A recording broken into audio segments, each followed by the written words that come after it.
What's the most deadly food on the planet?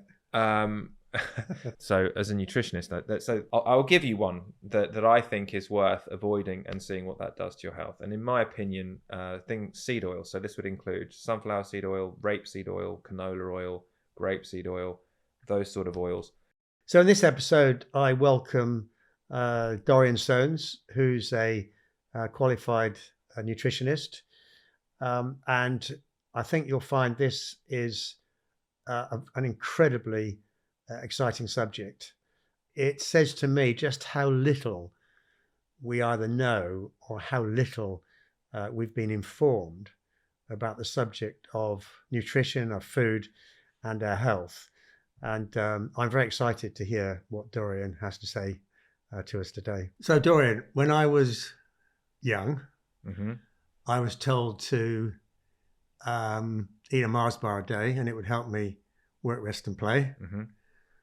I was also bombarded with what I gather has become maybe the world's most successful advert, which is Tony the Tiger convincing me to eat Frosties for breakfast. And I think he said something like, "They are great." Yep. And then I discovered how much sugar, just massive amount of sugar in both those things. Absolutely. So the question is, has the food industry wound its neck in yet? Yeah. No, actually, I'd say in terms of, I think we're probably at peak, or certainly the peak of what we've ever seen in terms of producing food like of that sort, hyperpalatable processed food. I mean, I think it's, we basically solved the calorie problem, right? Through human history, most of our effort went into shelter and into procuring food for ourselves. That was part of human existence for thousands, millions of years, actually. And since basically post-industrial civilizations have solved the problem of calories, we've become so efficient at making food that the calorie issue is now no longer an issue. And what we have now is basically we have a nutrient issue. We're awash with calories without the nutrients that we need to actually be healthy and survive. So no, it hasn't. And I mean, I think the latest data is I think 60 to 70% of the standard Western diet, or the standard American diet, which is mostly studied, is now ultra processed food. And when I say ultra processed food, I'm talking about, the Mars or cereals. It's multi-ingredient foods, and they're designed to be hyper palatable. They're designed to basically to hack your animal senses so that you want to eat more. You can mix ingredients like sugar, fat, and salt, and these basically stimulate reward centers in your brain, which other foods don't do. Other foods have a natural, for example, this is a perfect example that I like to use with my clients. If I give you a baked potato or multiple baked potatoes and I say eat until you want to eat, how many do you think you're going to eat? 2. Yeah, you're not going to eat many before you're full, before you're stuffed, actually, if it's just a plain baked potato. Now, if I give you a bag of, say, or if I give you unlimited bags of crisps or potato chips, right? How many of those can you eat? 10. Yeah. Easy. I mean, for me, it's unlimited. For me, I definitely can eat unlimited. And that's a weird thing, because if you think about it, there's actually more calories or energy in the potato chips. Because the potato chips, you take a potato and you deep fry it in oil. So it's the starch from the potato and the fat, and then you put salt on it. And, you have something now that's a hyperpalatable food that's hacking reward centers in your brain. Your body is not evolved with that type of food. Satiety mechanisms don't kick in, and now you can eat unlimited amounts of this food. So in terms of, to answer your question, to bring this full circle back to your question, has it gone too far? No, it's the worst it's ever been now in terms of the percentage of our diet as processed foods. And most of food companies' money goes into, actually, it's not the marketing. It is things like the crunch, the mouthfeel. It's all of these things. The color. These are the things that are going to make you want to eat more. When Pringles say, "Once you pop, you can't stop," they're literally telling you, right? That's exactly what they're designed to do. That's as bad as the old adverts. Right. It's like there's a clue, isn't it, in the advert? Yes. There's a clue. Now, this is slightly outrageous because, well, obviously, Mm. we are the most advanced we've ever been. And Right. next year, I'll be saying the same thing, obviously. Yeah, You know, we've learned more in the last 12 months than we've ever learned in the whole history correct. of time, Yeah, you know, with the pace of knowledge. yeah, So we're the best equipped that we've ever been with information about everything in the world works. Mhm. It won't be long before Elon Musk puts a guy on Mars. right. And yet what you're telling me is that with all this, a governmental system, which is also the most advanced in terms of the controls they can put in society, we're still being duped by the food industry. Yeah, and I'll just play devil's advocate to what you say. I mean, I think this is about money and profit, right? That's what it is. This is companies trying to maximize their profits, right? And if you can find cheap ingredients and you can get people to eat a lot of those cheap ingredients, then, you know, you're onto a winner, right? That's massive profits. And that's literally what we're talking about. The ingredients in Frosties are incredibly cheap, right? That you can make massive profits on that compared to, say, raising an animal and selling that for meat, or even raising vegetables or whatever it is. The effort it takes is much more. So I think there's a financial incentive. But if you want to go back to why, I think there's some really bad science that has contributed to our food system now. And governments are implicit in this because obviously governments subsidize certain crops. And I think that where governments, and obviously subsidization creates a false signal in the market. It creates this signal of false demand.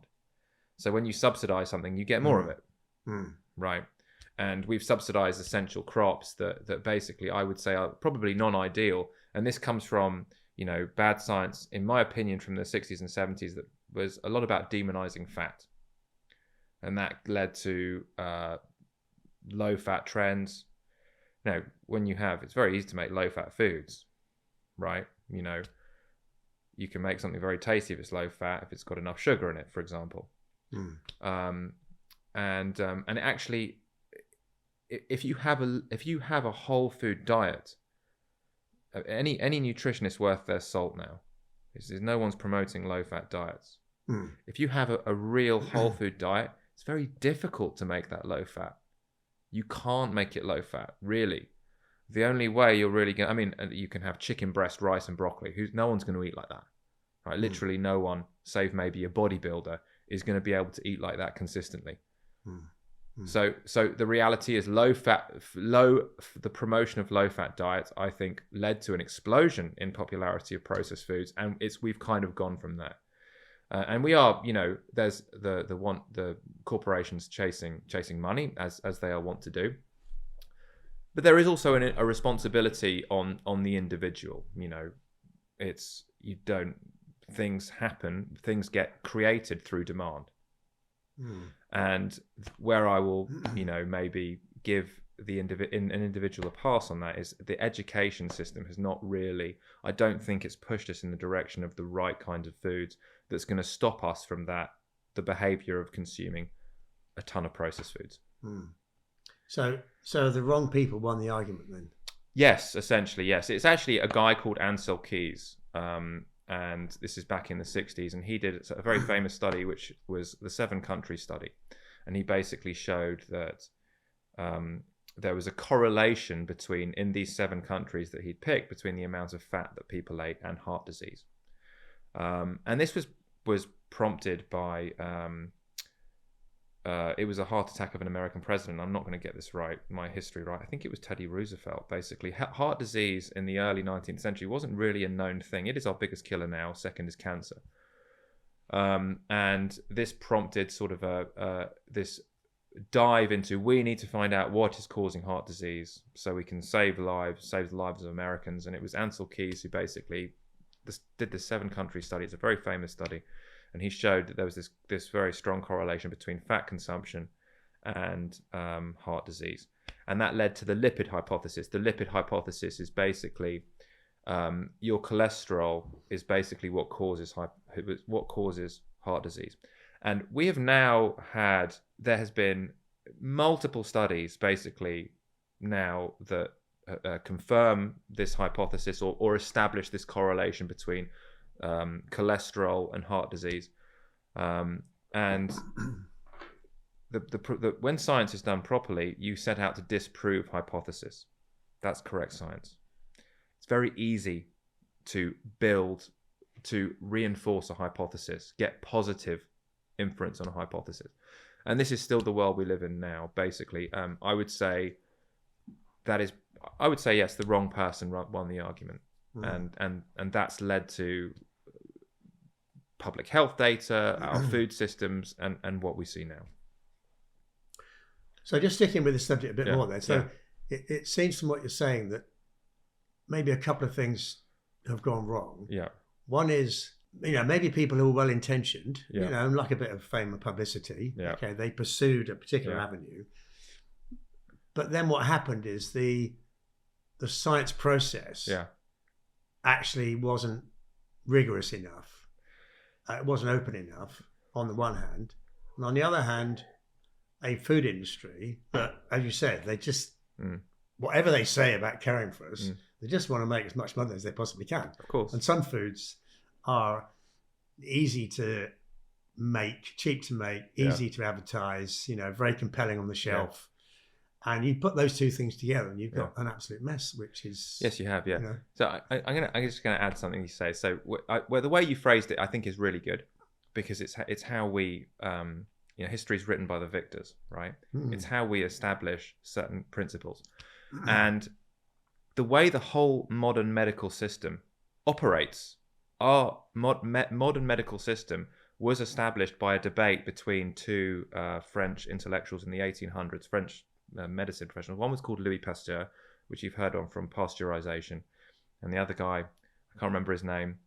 If you look at this up, if you Google this, you'll find his name. It's Louis Pasteur and this other chap. And Louis Pasteur was arguing for the germ theory of disease. Okay. And that was obviously extremely relevant in the time. Bechamps was the other guy. Louis Pasteur, Bechamps. There you go. So you don't need to Google it. So Louis Pasteur was arguing for the germ theory of disease. Okay. And this was very relevant because you remember at the time, tuberculosis was the biggest killer. Right? Tuberculosis would kill whole families, young parents and kids and everything. That was the biggest killer. Bechamps was arguing for terrain theory. Terrain theory is, it's not the germ that's relevant. You're always exposed to microbes. It's the health of the individual that counts. Okay. Now, Pasteur won that argument, right? And he wasn't wrong. Obviously, germs exist. Germs are real. If you get Ebola, it doesn't really matter how healthy you are. You're going to go. But that then led to many discoveries which have changed the world for the better. So antibiotics, right? From that, vaccines have all come from germ theory. So he wasn't wrong. Our whole medical system is based on germ theory, which is great when you have tuberculosis as the main killer. You go to your doctor, he gives you antibiotics, right? You're now cured of a bacterial infection, right? But that's how we still practice medicine when the biggest killers are now not infectious disease. The biggest killers now are lifestyle disease.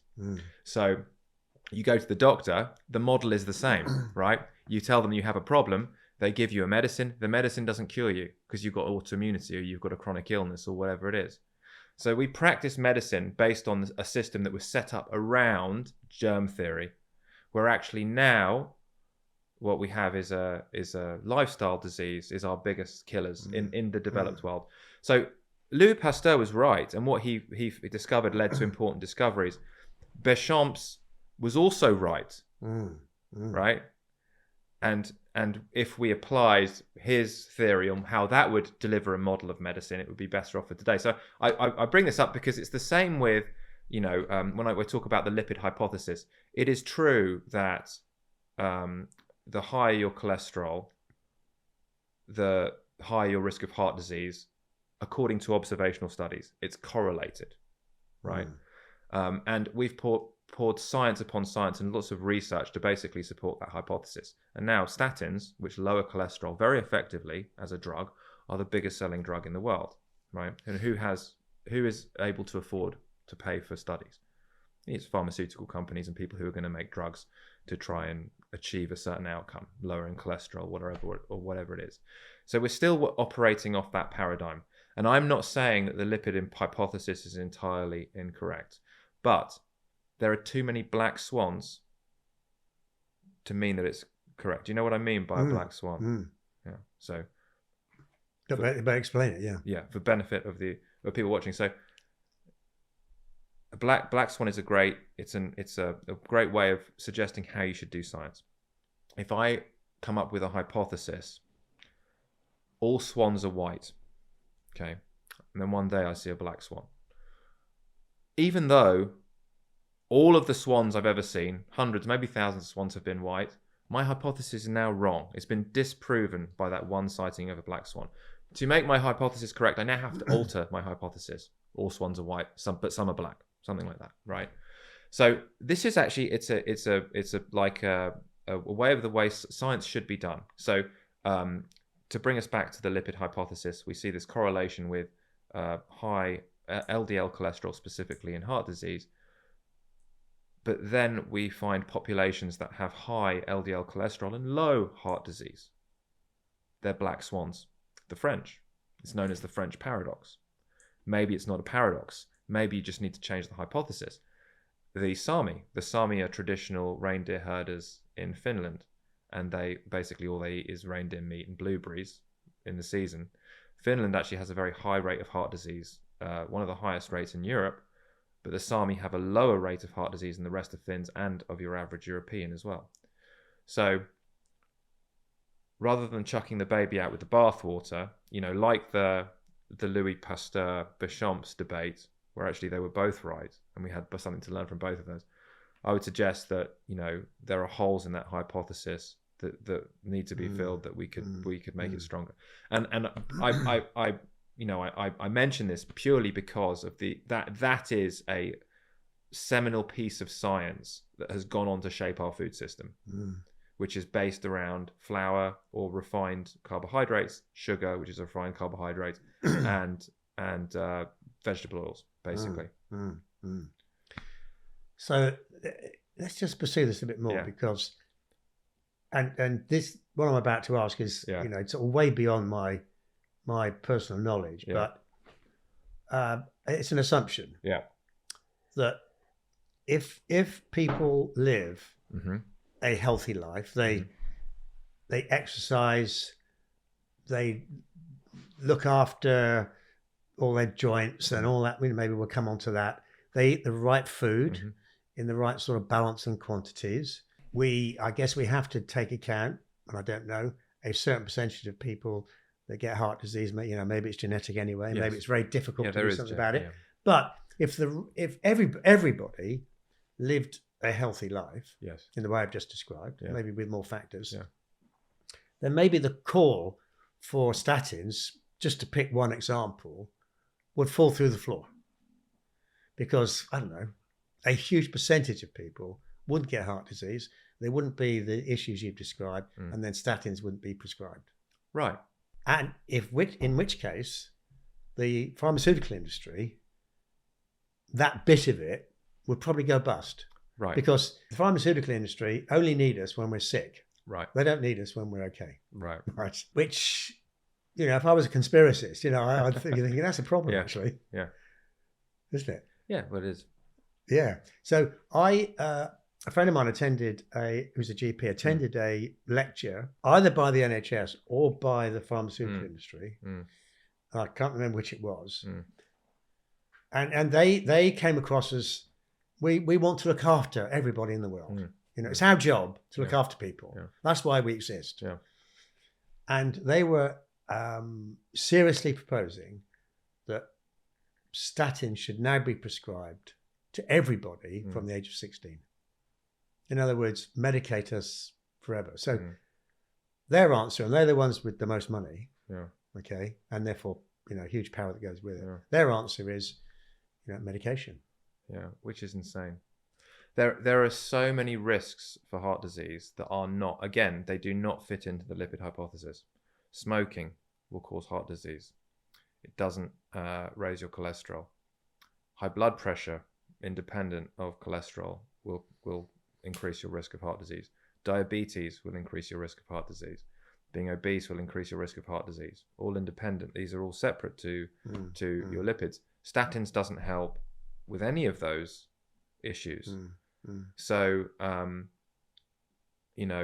I mean, that in suggesting and doing that, we're missing the wood for the trees here. We're not even, you know, and I'll just say, you know, if humans are meant to die of, I mean, everyone's going to die of something eventually, right? That's inevitable. You don't want to, there is no point, I mean, do you care if you lower your risk for one condition, but then raise your risk of another? That would surely be counterproductive. What we care about here is all-cause mortality. Yeah, maybe my risk of heart disease is higher, but I'm going to die of heart disease in my 80s. I'm okay with that, right? I'd be completely okay with that outcome. Right? Except when you get to your 80s, then you may not be. yeah. But sitting here now with 40 more years before that. But you know, this idea of that we can eradicate a specific disease, you've got to think of what's the risk and what impact does that have on other disease. There is actually evidence that says, for example, people who had lower cholesterol did worse with COVID. LDL cholesterol is part of your immune function. It has a function with your immune system. Your cholesterol actually in certain diseases starts to fall quite rapidly. In cancer, quite advanced cancer, one of the signs if you find that you have very low cholesterol is because it's part of actually, it's trying to deal with that problem. So there's a lot of health data in humans that's very bad, okay? I'm just going to caveat that. The highest level of evidence that we have is a randomized control trial. Higher level of evidence with meta-analysis where you compile randomized control trials into one study, which is the closest thing you get to an experiment. But as you can imagine, doing experiments on humans is almost impossible. Right? We're not rats. We don't live in a lab where you can control every variable. So most health outcome data is observational. So study-based data where you collect from surveys often, or you collect data sometimes retrospectively from whatever it is. So it's all observational. So there's correlational data showing that all-cause mortality actually reduces the higher your cholesterol is. Now that data can be confounded because it can be confounded by what I just told you. When you have certain cancers, your cholesterol falls. So maybe you're measuring some of those people in the mix. But all I'm saying is the suggestion that statins would be just taking medication would be a net benefit is ridiculous. Goes against everything that I would believe in medicine, which is actually your body is designed to thrive. It's not designed to be sick. Things happen that make you sick, but it's not designed to be sick. And I think that view of the world is that your body's designed to be sick. Yeah, I mean, if I looked at this in the extreme, I could say to the population, look, don't worry. You don't need to be healthy. Yeah. Don't worry if you have a pizza every day, eat 4 jacket potatoes and 10 bags of crisps. Don't waste your time exercising. You know, who wants to do that? Just take a statin every day and you'll be fine. Great. Yeah, exactly. It's like the wonder result. So back to the thing about something's gone wrong then. So obesity, I was reading the other day in the young is on the increase. Yes. So in a world where we know so much, I mean, listen to the content that you've got about this, and you would admit it's still inadequate. You know, yes, we're still learning. Yeah. Right, but listen to the content. I've not heard that on the news. Yeah. Right. I don't read this from the pharma industry. My GP's not telling me what you've just told me. The knowledge is there. Yeah. And yet, obesity in our young is increasing. Yeah. With everything we've got, it seems to be going the wrong way. Yeah, absolutely. Our food system is just pushing more and more towards what we touched on earlier in the conversation, basically hyperpalatable food. It's convenient, you know, it's cheap, tastes great. Yeah. No, it tastes great. Yeah, great. yeah. I mean, I like processed food as much as the next man, right? It's designed to taste a certain way. It's designed to be good. So, and you know, we have a situation now in developed countries where actually we, you know, for the poorest people, the people with the lowest income, starvation used to be an issue. Now it's the opposite. The poorest people are the most obese. Yeah. And it's because of the food production system and what's available to them. So, what's the most deadly food on the planet? So people watching this, so as a nutritionist, so I'll give you one that I think is worth avoiding and seeing what that does to your health. And in my opinion, seed oil. So this would include sunflower seed oil, rapeseed oil, canola oil, grapeseed oil, those sort of oils. They're ubiquitous. Just in avoiding them, you're going to end up avoiding most processed foods, which is going to be a benefit. Because it's in the... Yes, it's a key ingredient. Okay. It's vegetable oils. It's like refined flour and sugar. They're the trifecta of makes processed foods. If you said give me 3 deadly, I'd give you those 3. So what were they again? So the trifecta: vegetable oils, refined flour of sorts, and sugar, which is a refined carbohydrate as well.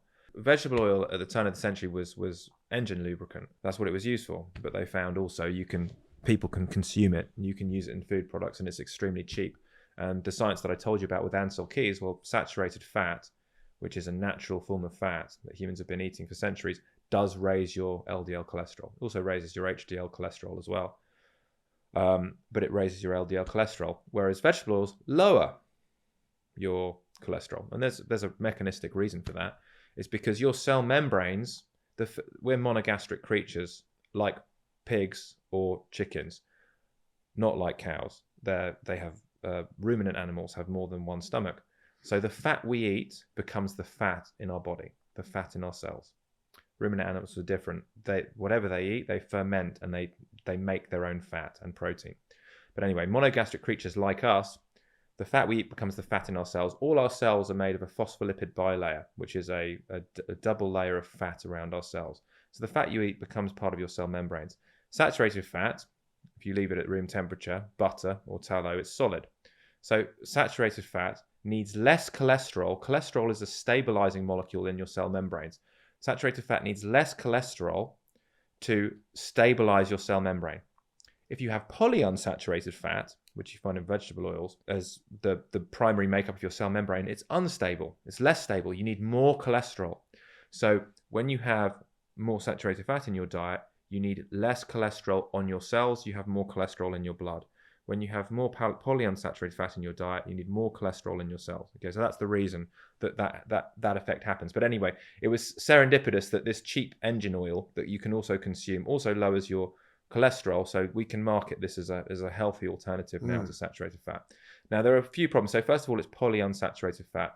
The amount of polyunsaturated fat that is in the natural human diet, if we take sort of hunter-gatherer populations as control, is very low. You don't need much of it. Is 1 to 2. You don't need much to be healthy. No, you don't need much to be healthy. They are essential, which means you have to consume them, but you only need a small percentage. So if you look at hunter-gatherer populations, it's 1 to 2% of their diet, and that's omega-6, which is a polyunsaturated fat, and omega-3, and they're balanced at a ratio of roughly 1 to 1 or 2 to 1. Okay, and actually it's important that they're balanced for reasons I'm going to go into. The polyunsaturated fats, so first of all, they're very unstable. Polyunsaturated, it means that they're very easy to oxidize. So for example, if you have, when you go to restaurants and you see bottles of rapeseed oil or vegetable or whatever, it's just standing there, right? In light, especially sunlight, UV light will oxidize that oil. That is basically just oxidized fat. So that's the first thing.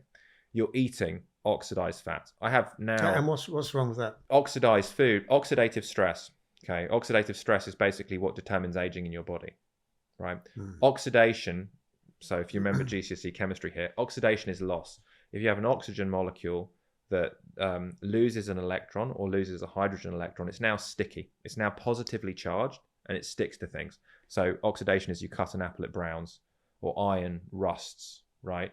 So reduction is where you get that hydrogen, another hydrogen electron, you attach it to the oxygen, but now it's not going to stick to anything, right?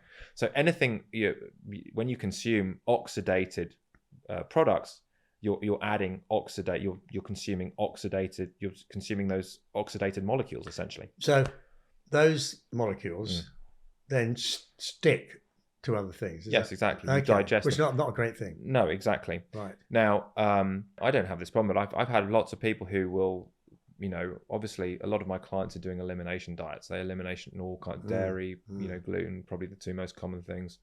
Not everyone has an issue with those 2 things.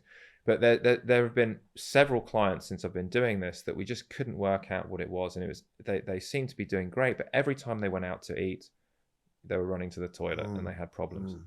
And I've tested it in a few of these clients. We ran an actual experiment. that's what I'm doing most of my time with clients, is running experiments to see what works. Yeah. And it was just the seed oils that was doing that. Yeah. And that is because for some people, eating a load of oxidized fat, your gut's just going to say no, thank you, goodbye. So that's one reason. There's another reason that you can ask a question. Well, maybe I'll ask the question. Maybe you should come back to it. I'm not sure where it fits in what you're saying, but it's quite a shock to hear that sunflower oil, rapeseed oil, there's another one I think you said.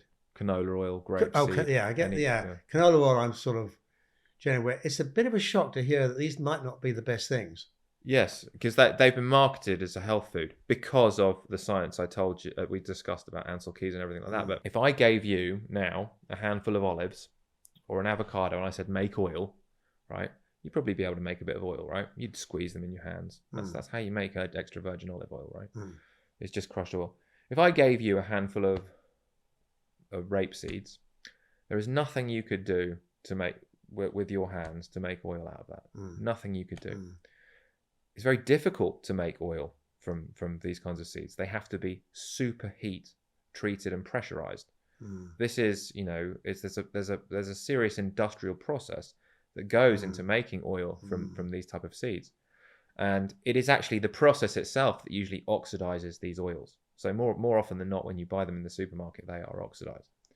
And there is another thing, if you want me to get into it, as to why these can be problematic. So you remember I said the cells that you eat become the fat you eat becomes the fat in your cell membrane. So, and I said that sort of an ancestral diet has this 2-to-1, 1-to-1 ratio between omega-3, which you get in fish oils, and omega-6. So omega-3 signals for anti-inflammatory properties in your cell, whereas omega-6 signals for inflammatory properties in your cell.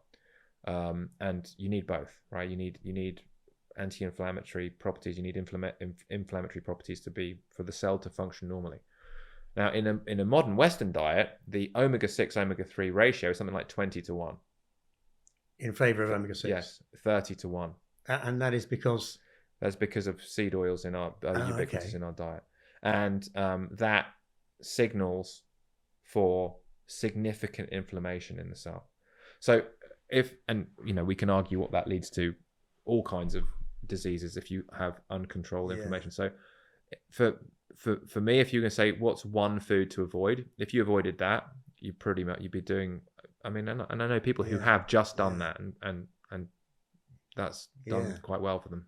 You're an independent, highly qualified nutritionist. You spend all your days and your weeks looking into this subject and understanding it as a pursuit of knowledge, and understanding it because you want to, you're sort of changing the world one person at a time, aren't you, actually? Yes. So, and you're obviously a very bright guy. Hopefully. But, well, my point is, don't tell me that the food industry doesn't know exactly what you just said.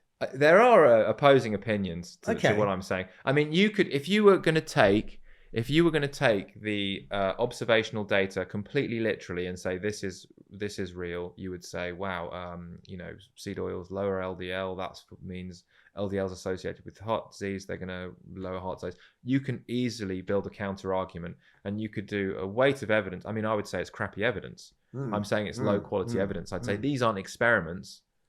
These aren't experiments that don't show us anything. They show us correlations. And I can give you any kind of correlation, like, ice cream sold in Kevin Bacon movies or something, right?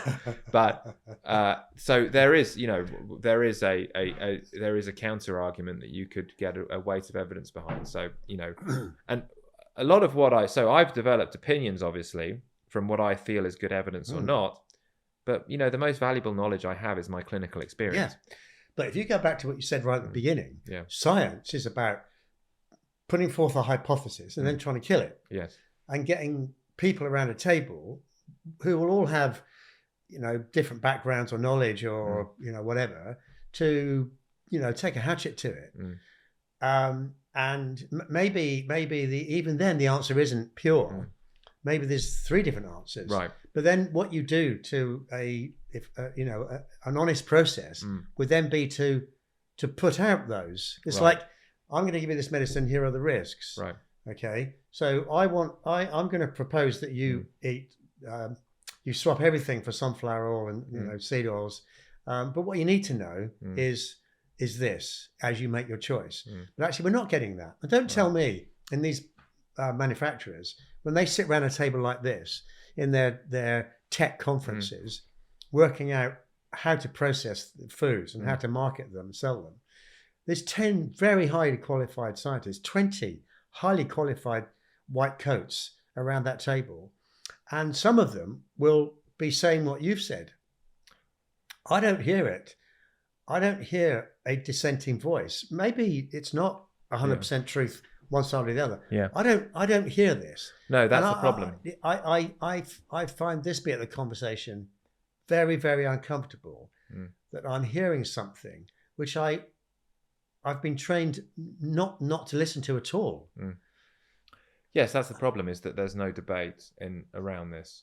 I mean, there is a debate, but the debate is fringe, you know. Like the stuff that there may be plenty of people who would watch what we've discussed, the interview we said, and say, no, that is settled science. Yeah, I hate that phrase. And that settled science actually doesn't exist. No. Right. And I'll be honest, if I went with that settled science, that's not like prime goal, and my job is not to be the best at reading science. Is to get results for my clients. That's literally all I care about, because that's how I make a living. That's why I'm doing this. And you know, I've run enough experiments now to know what I see in my clinical. Now, my clinical practice and my opinions are not science. I just want to say I don't believe they're science. You can't base that's very low quality data, someone's own clinical practice. But I know what works and what doesn't work, right? And if I went with what, you know, the conventional wisdom is, I know that's how people come to me, and that's how they're eating. People who come to me who pay to improve their health are actually usually pretty health conscious. Yeah. But what they're doing isn't working. Yeah. So and they're doing all the things, you know, that we've discussed. Just think about avocado oil. So even avocado oil and olive oil are not exempt from some of these issues. I buy a particular type of avocado oil. Yeah. I forgot to check the box when I did my last one order on substitutes. What arrived was a substitute avocado oil. It looked the same, nice green bottle, you know, everything.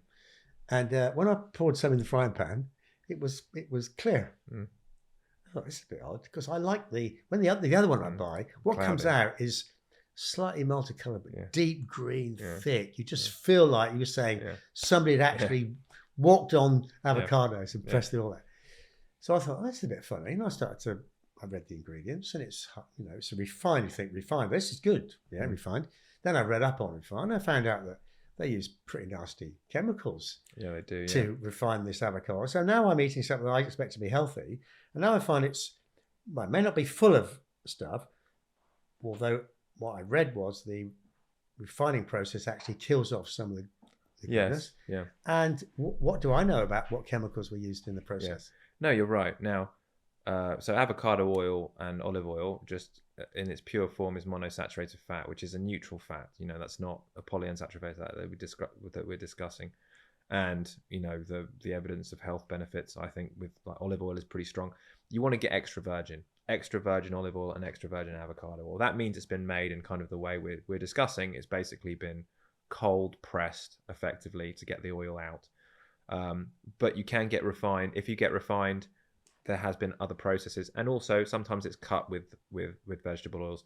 What you're describing is greenwashing, which is basically food companies are aware of a trend or a belief in the market, like for example what we're talking about, and they basically try and fill that demand with something that's still a cheaper food, but when you look into it, it's not really what you're buying.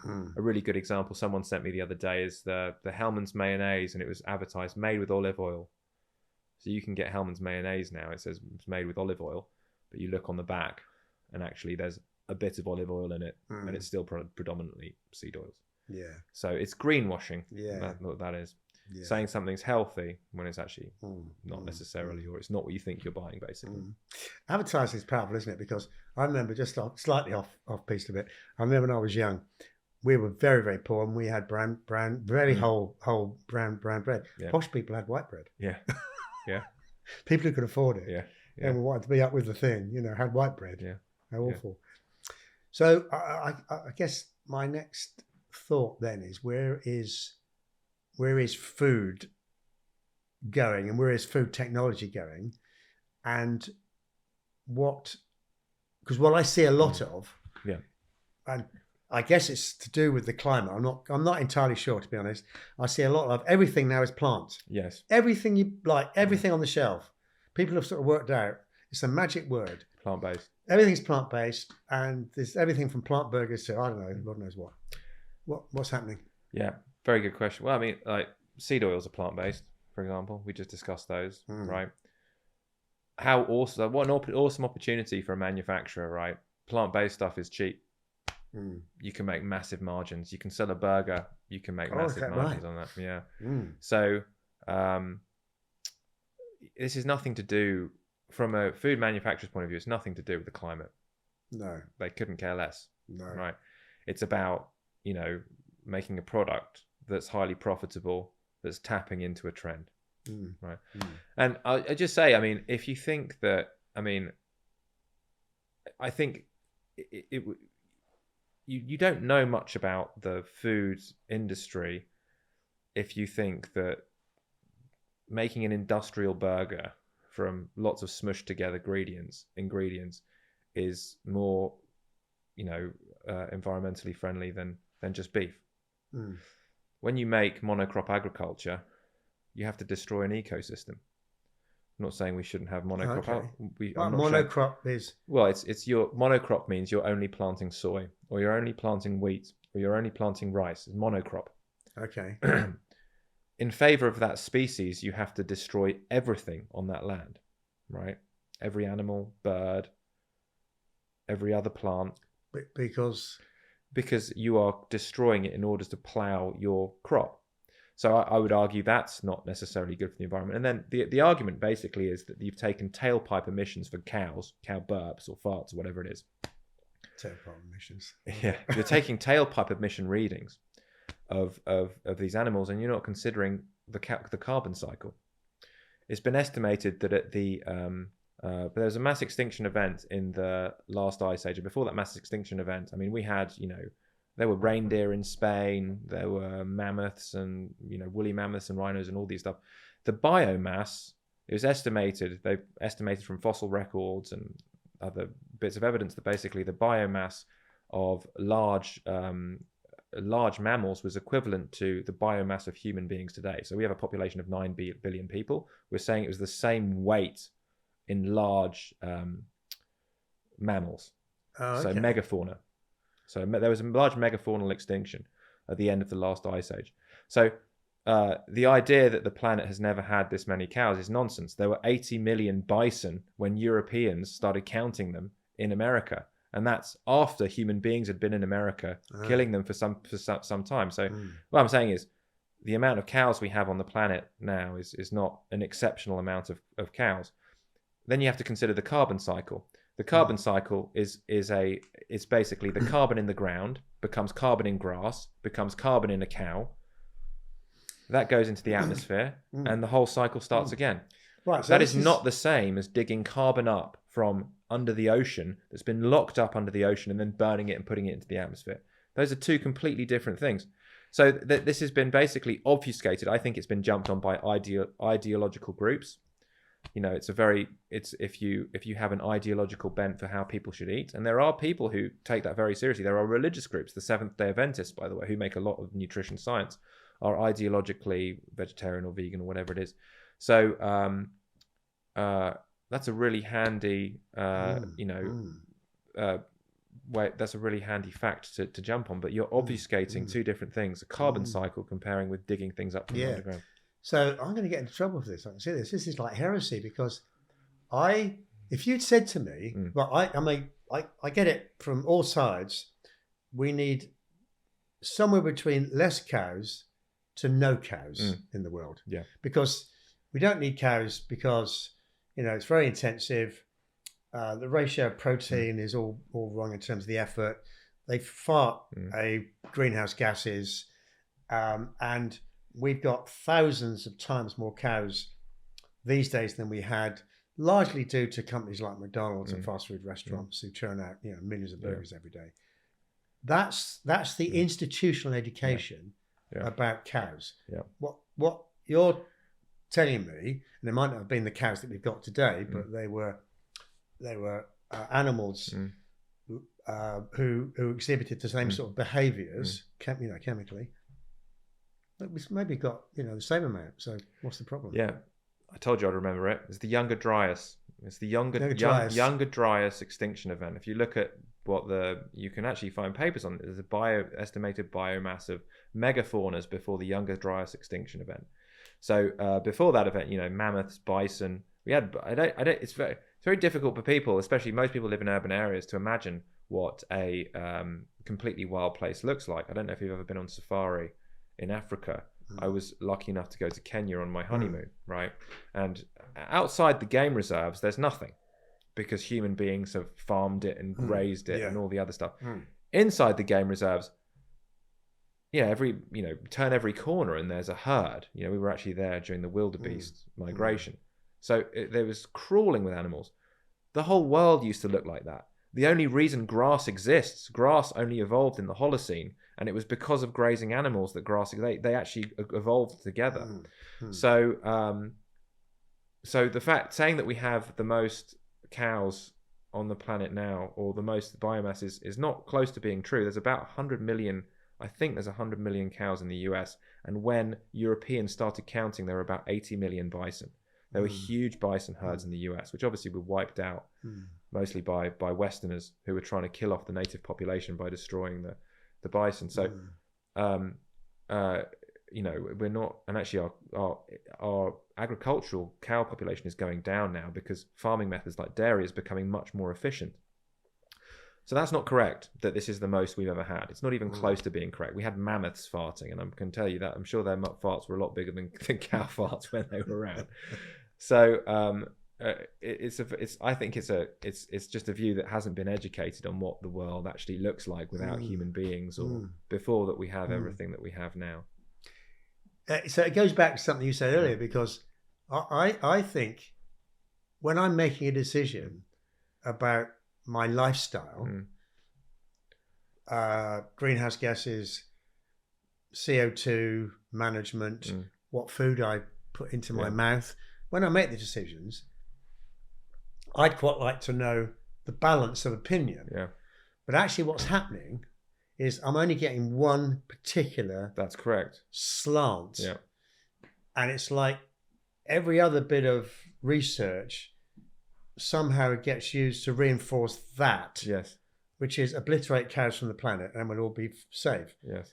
And what I'm hearing is the argument here and the issues are much more complex. Oh, much more complex. And there's a lot more data in here, which I'll give you some really good stuff. So there was the only study we've done on carbon footprint and diet was done in Japan, and the people with the highest carbon footprint in their diet consume the most alcohol and sugar. So that's the only data we've actually got on people eating and their carbon footprint. What do you make fertilizer out of for monocrop agriculture? You have to use fossil fuels, or you can use manure from cows, right? There are regenerative agricultures now. There's one called white oak pastures, and there was a study done on them where they are a carbon sink. They farm cattle. They put more carbon into the ground than they extract from it, because you can use cow. That's the carbon cycle. Cows put carbon back into the soil. So there's a ton of things that you don't hear the other side from, and it's ideological. There is an ideological component. There is a financial incentive as well. Companies jump on things that have financial incentives, so there's a financial incentive there as well. And you don't hear. It's very frustrating to me. My kids are taught this in school. And they're never told the counter argument. they actually have songs about 5 a day, 5 fruits and vegetables a day. And I don't have a problem with you eating 5 fruits and vegetables a day. In fact, you should probably eat more than 5 servings of fruits and vegetables a day. That is not going to stop you from eating a ton of processed food. If you just eat 5 fruits and vegetables a day, and this is the advice that we've been giving, and I think it's back to your question on childhood obesity, I think it's part of the problem. As long as you get 5 fruits and vegetables a day, you'll be okay. Yeah. No, that's not gonna stop you eating that stuff. But if you eat 5 fruits and vegetables a day and you're eating eggs and meat and fish, that might stop you from eating processed food, because now your satiety hormones are, your ghrelin has been suppressed. So it's there's a lot to consider, and it is a complex system. And there's obviously human behavior involved. So do we need less cows, same amount of cows, or more cows? Well, that's a good question. I mean, I suspect that we could make, as I said, cows are actually falling in America because farming practices are becoming more efficient. Right. So, if efficiency increases, then maybe you can do it with less. I'm not an expert on farming, but if you're asking what people think I should be eating, I think they should. Most people that I meet or most people that come to me and want to get better are woefully deficient or woefully under consuming protein. And animal products are a higher quality of protein. And when I say higher quality, I mean amino acid. Your body doesn't care about protein. It cares about amino acids, which is what protein's made of. So you have 20 amino acids, 9 of which are essential. Essential means you need to consume them. And if you look at the balance, even if you're so first of all, it's almost impossible to eat, from plant foods like lentils or beans, the amount you'd have to consume without basically farting yourself to death would be almost impossible. But also when you look at when you also take into account nutrients or amino acid quality, there's no competition. You'd end up having to eat, even with the same amount of protein, you'd have to eat 3 times the volume just to get the same amino acid concentration. So if you're asking me, I don't know about farming practices, but I think that people should be, a diet that everyone used to eat was sort of like a meat and 2 veg. That's a great diet. And we've just come so far away from that. That people like me exist to educate people to actually that's a great way to eat. So and as you get older, I gather I'm not quite sure which bit of the process is affected. Yes, but it's harder to process your protein or something. So something happens as you get older. Yes, so good protein, point. And if you, I guess if you're not either eating it or processing it properly, that's going to contribute to your aging, longevity. That's an excellent point. So what you're talking about, I think, is muscle protein synthesis. So when you look at who's going to die first, right? This is what we care about, all-cause mortality. And you look at people over 60. The strongest people live the longest. It's not cholesterol. It's not blood glucose. It's not inflammation markers. And there's a reason for that, actually, because muscle will contribute to improving your cholesterol readings if we need to care about that, your blood glucose, your inflammation markers. But your muscle is not just there. It's like it's always being degraded and it's always being built every single day. You're adding protein, you're taking protein away. And the balance is what determines your outcomes. And from about 30 onwards, unless you do something about it, you're losing muscle every single year. Okay, unless you do something about it. And when you eat a certain amount of protein, more specifically, it's leucine, the amino acid in protein. When you eat a certain amount, it's about 30 grams of high quality protein to get 2 grams of leucine.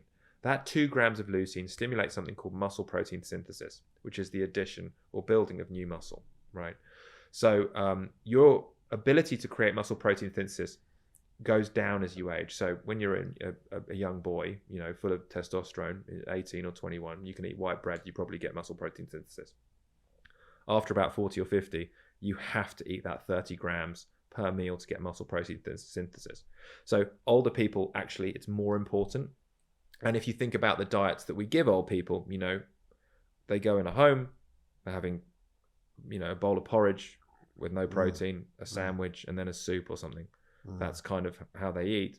The low protein diet is the quickest way to lose your quality of life, in my opinion. Like, your muscle is what gives you quality of life. It allows you to move and do things, apart from that it's going to help you live longer. So that's yeah. that's consuming protein. Correct. And is there something called bad protein, or is protein all good?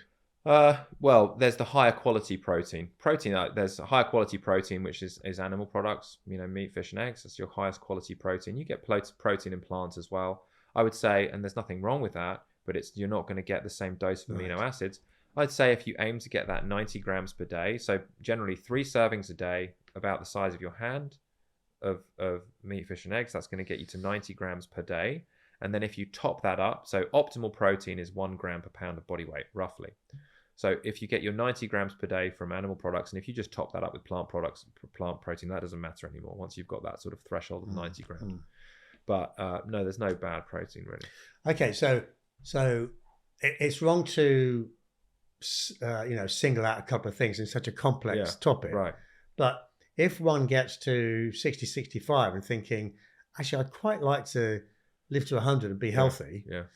What is the priority of things I should do to change my lifestyle? Consuming the level of protein I need. Yeah. Without having to fill my plate with this much food, which as you get older probably gets more difficult anyway. And secondly, to build either strength or muscles. Yes. Yeah. To carry that processing you were talking about. Yeah. If you don't. That sounded like quite a big thing that might then actually obviate some of the other things. I mean, it's a big impact on your health and longevity. Absolutely, yeah. If you don't, your body is so efficient that if you don't use it, you lose it. Yeah. And I heard a shocking statistic actually the other day that 50% of people over 70 can't put their hand above their head, their arm above their head. Now, if you think, no problem there. Now, if you think about what that actually means in your life, you can't now reach up for a cupboard that's up here. You can't close your car boot. Right, that's really obstructive to your life. Wow. And it's because, this in our lives, maybe in the environment we evolved in, we were doing this all the time, but in our lives now, we're not. And your body will lose that ability if you don't. I heard about it. I think it was like a Guinness Book of Records or something. There was a man who, for spiritual reasons, and I think it was in India or Nepal, for spiritual reasons, he didn't sit down. He stood up for decades, about this, and his knees fused. His knees literally fused. So he now no longer had a knee joint. Now, I'm using that to illustrate the point, that extreme example to illustrate the point that your body's so efficient that literally if you don't use it, he didn't use his knee joints, and his body says, we don't need these, let's fuse them, because it was the more efficient thing to do. So movement is extremely important. And, when you're if you're in your 20s and you work out, you might not even look any different to your peer group. You might look the same, right? But it's like if you imagine 2 ships in the ocean and you adjust one ship by just a degree, and then time goes by, that gap gets bigger and bigger and bigger. Someone in their 60s who works out compared to someone who doesn't, it's a different world. It's a different planet. And I use these use examples of hunter-gatherers. I like it because they're like a human control group. They're like a control group that live the way we all used to live. And there won't be many of them soon, probably. There aren't many of them now, but there won't be any of them soon. And I saw a picture of some of these guys, of these hunter-gatherers, and it was actually, they were Sri Lankan hunter-gatherers, and it was a picture from the 1920s, right? And the picture was being used to illustrate a point that there was a bunch of guys and they'd been hunting. One of the guys was in his 70s, and if you cover over his face and just saw his body, you wouldn't know the difference between any of them. Their bodies all looked the same in terms of they were all, lean, athletic and everything, and the guy in his 70s was there, useful, I'm sure, until the day he passed. So amongst all the adverts, I want to be hearing this. It's not that difficult to consume this knowledge, is it? No, actually. And something that says, back to my earlier point, this might make 75% of a difference if you're 60 and over, do these 2 or 3 things. That's not difficult to consume that knowledge. No. It's probably not that difficult to change your way of life, which means, resisting the call for some stuff, which sometimes requires a bit of discipline, closing your ears when you hear, a glossy advert. I mean, you don't get adverts for Sprouts, do you? No. Or but you do for Kellogg's Frosties or whatever. Yeah.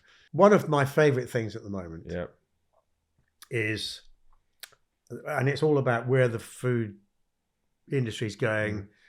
What are the people who have the power suggesting we should be doing, or even controlling actually what we're doing?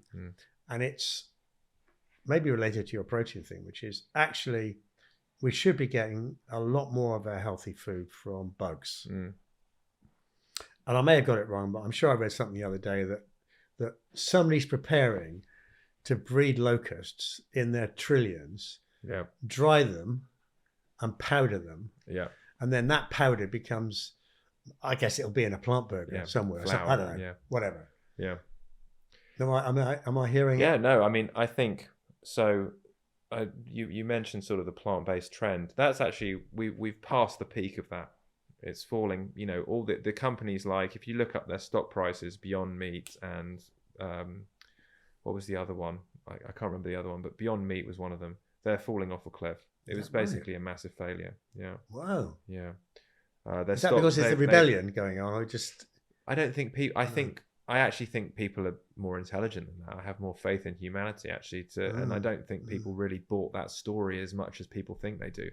There's a different world between what you see on the TV. People who make TV programs or news is a very small percentage of a society. It's not necessarily representative of people's opinions. So I think we're past beyond the peak of that. And I think the answer to that is now bugs.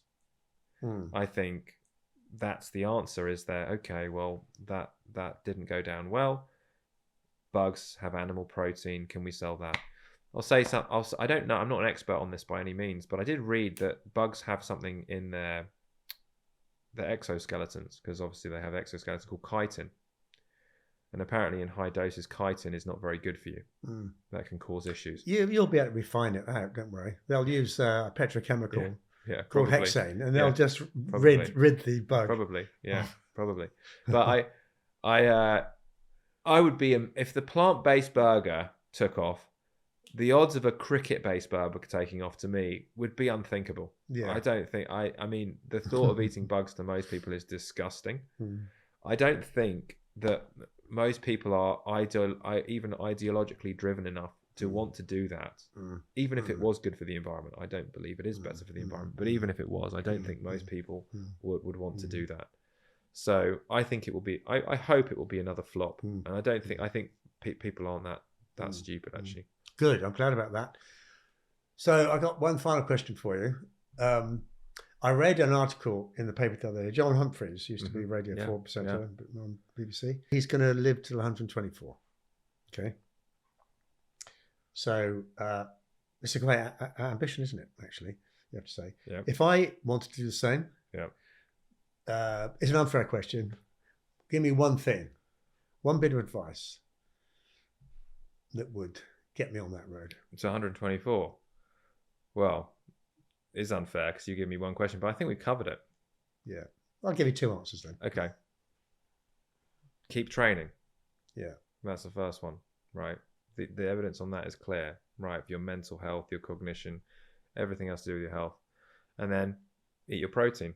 Those would be my two answers. That's what I'd say. I don't know if that's going to get to 124 though. You're hired. I actually, for all the evidence I've seen, I think human beings are basically designed to live as long as we're living now. Yeah. And that would be a massive outlier. Yeah, sure. Great. I hope you've enjoyed this episode. And if you want to hear more, please do follow us. Hit the bell icon so you're notified of other podcasts when they come out, and subscribe to our channel. And I look forward to welcoming you.